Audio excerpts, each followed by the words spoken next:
Quick reminder before we get started on this episode. This podcast is based on my personal experiences and isn't medical advice. You've gone gluten-free, but something isn't right still. You're doing everything by the book, avoiding gluten completely, and yet you're still bloated, tired, or having reactions. So what's going on? In today's episode, we're diving into why some people react to gluten-free foods even when they're technically safe.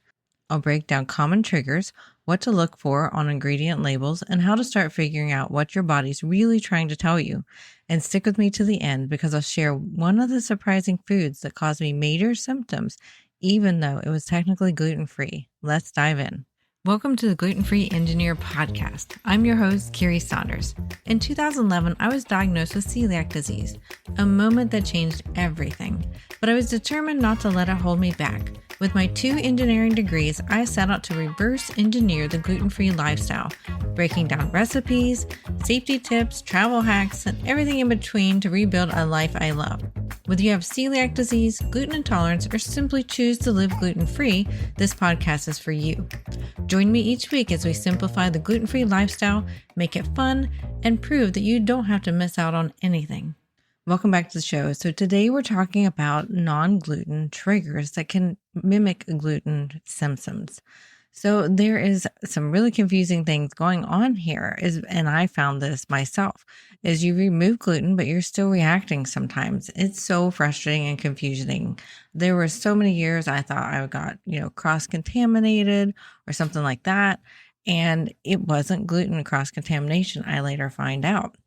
You aren't imagining it. It's something that can happen to many people. There are gluten-free foods that can cross-react with that act like gluten foods to bodies that are very sensitive.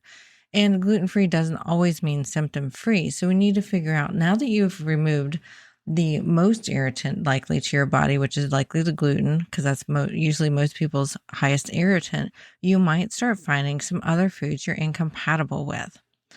And one of the things that can also happen is that you can have cross contact in processing. So if you're celiac, even though a product should be gluten-free, it doesn't always mean that it's been made in a dedicated facility.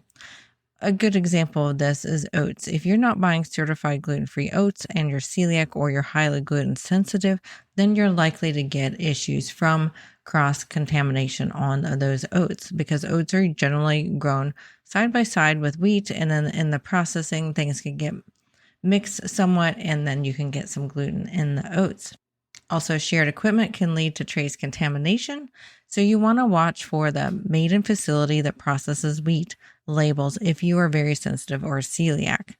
Now, there's also foods that I alluded to a little bit earlier, that there's other foods that are actually gluten-free that can cause cross-reactive ingredients.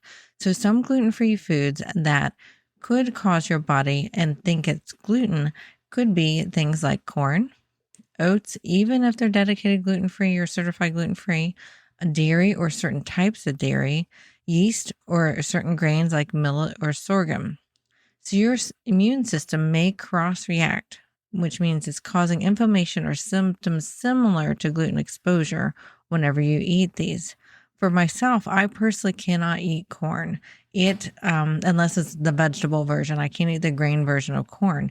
It really just makes me feel pretty terrible. I get slowed down. My digestive system actually slows. Instead of having diarrhea, mine slows and stops working at all. And it's just really, really uncomfortable. I can eat corn occasionally, like a corn chips or something like that, but I try not to do it very often because I really don't feel good afterwards. Now, oats are a thing that I found that while I can tolerate them stomach-wise, I just generally have a higher inflammation in my body whenever I eat oats. So now I avoid oats as well. And then dairy. Dairy is an interesting subject here because you can read lots of books about this.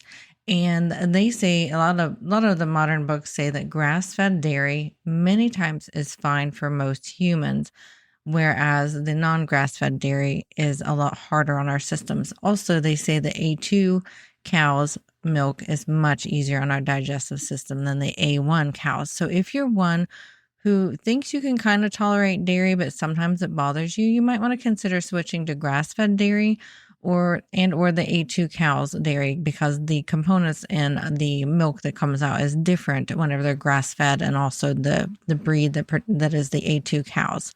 So it's something to look for if you miss dairy, but it doesn't bother you like terribly, but you want to try it again. That might be something you want to try.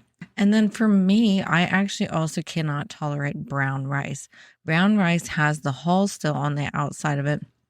And that's where a lot of the lectins are. So if you ever want to look up much about lectins, you can look up the Plant Paradox book. It's a very interesting, informative book by Dr. Gundry about how lectins can wreak havoc on our body, and that some people who are gluten sensitive actually are lectin sensitive. And we're not talking about celiacs here. We're talking about those who are just sensitive, and that it may be the lectins in the gluten that they're reacting to, which also is going to be in things like oats and brown rice. White rice is a bit better. It has some of those lectins stripped off. Now let's go back to some other things that can be cross-reactive, and that could be gums and fillers. So gluten-free baked goods often use xanthan gum, guar gum, or tapioca starch to mimic texture. And some of these can cause digestive issues, gas, or bloating in sensitive individuals. Thankfully, they are not ones that bother me. I'm very thankful of that, because it helps me make my gluten-free baking so yummy and texture-wise so good. But they can cause some people issues. So please be aware of that in case you're really confused and not sure what's bothering you, what's still causing you trouble. Now, one thing that my doctor has put me on before is the FODMAP diet. So if you haven't heard of that, that is getting rid of fermentables basically.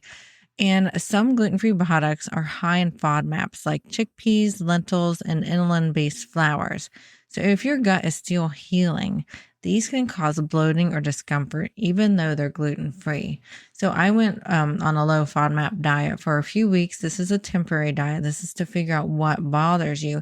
And it's a really good idea if you're still having trouble and you're not sure what is going on. Obviously, talk with your doctor about it. But it's a great way to figure out what might be bothering you. Some other high FODMAP, if my memory serves me right, are like garlic and onions. I know beans are in there. Obviously, I said lentils, so beans are in there. So we want to be eliminating those things. I think apples is in there too. So it's also the fruits that are easy to ferment. So apples were in there. And I found that if I have too many raw apples, it gives me stomach problems. And not really digestive problems per se, but stomach problems. My stomach will kind of hurt and bloat and stuff like that. So I know I need to limit my raw apple consumption. Now, apple pie, that's game on. I can do cooked apples, but I need them broken down some for me, which is why that works a little better. And raw apples, so I have to be careful of. So it's just really good to know what bothers you. So don't feel like this is overwhelming to figure out what else is bothering me. Think of it as a way to have a better way of life. You can take that choice and eat. Let's say you go to a Mexican restaurant and you eat those corn chips. I did that, a few months ago. I went to a Mexican restaurant. I chose to eat the corn chips. I didn't feel great, but I knew that I was going to have that, sort of reaction. And so I could plan ahead, and I could plan that it's okay if I don't feel great that next day because I don't have something important going on. So that's one of the reasons why we want to figure out what else is bothering us besides gluten. Now, you also could have food sensitivities or allergies to other foods as well. Soy, eggs, or nightshades like tomatoes, potatoes, peppers can be hidden triggers. And sometimes going gluten-free reveals other sensitivities that you didn't notice before. I, for example, cannot tolerate soy at all.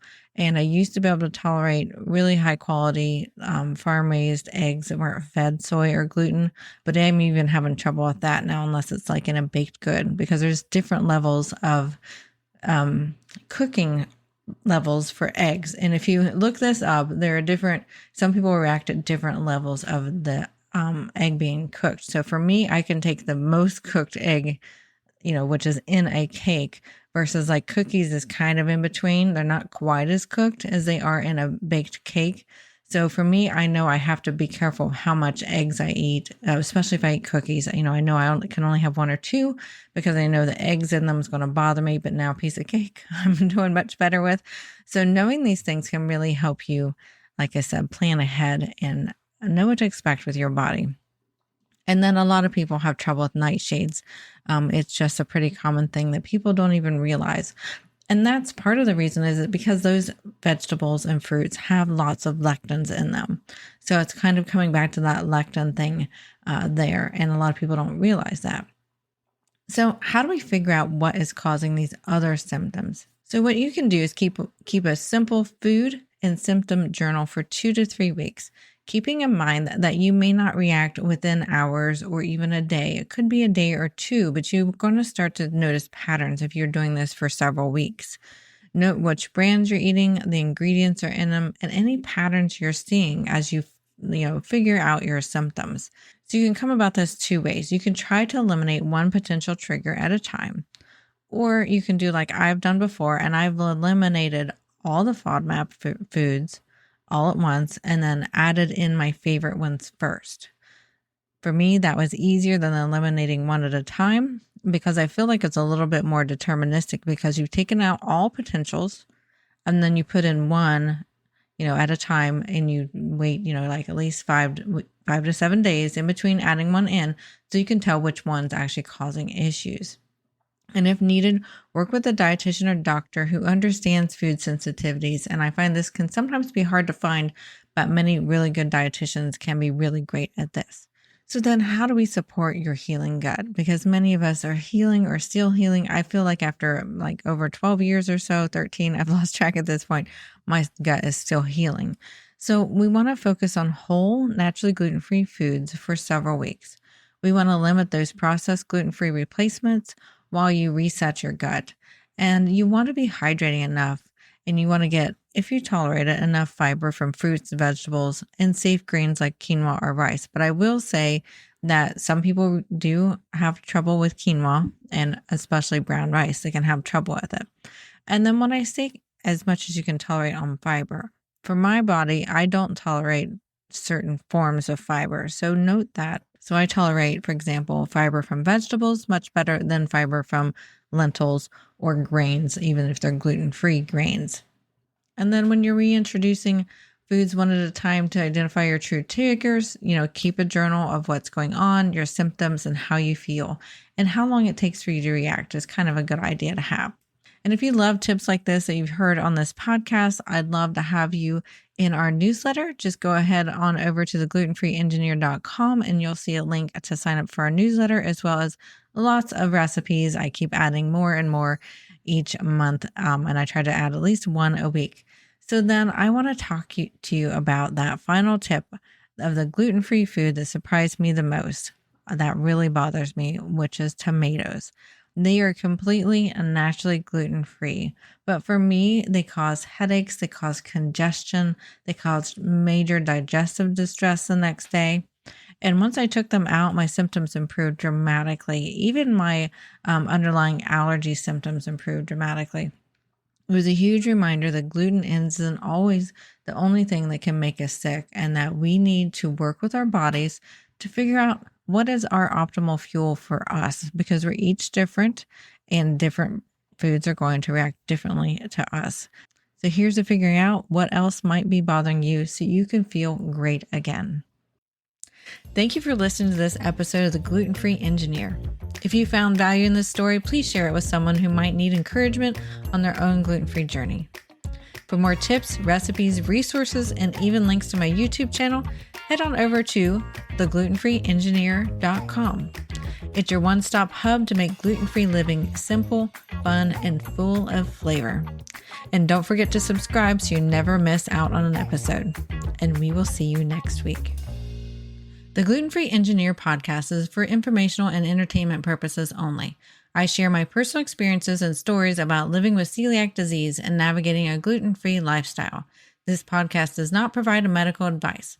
Always consult with a qualified healthcare professional for medical questions, concerns, or advice specific to your health.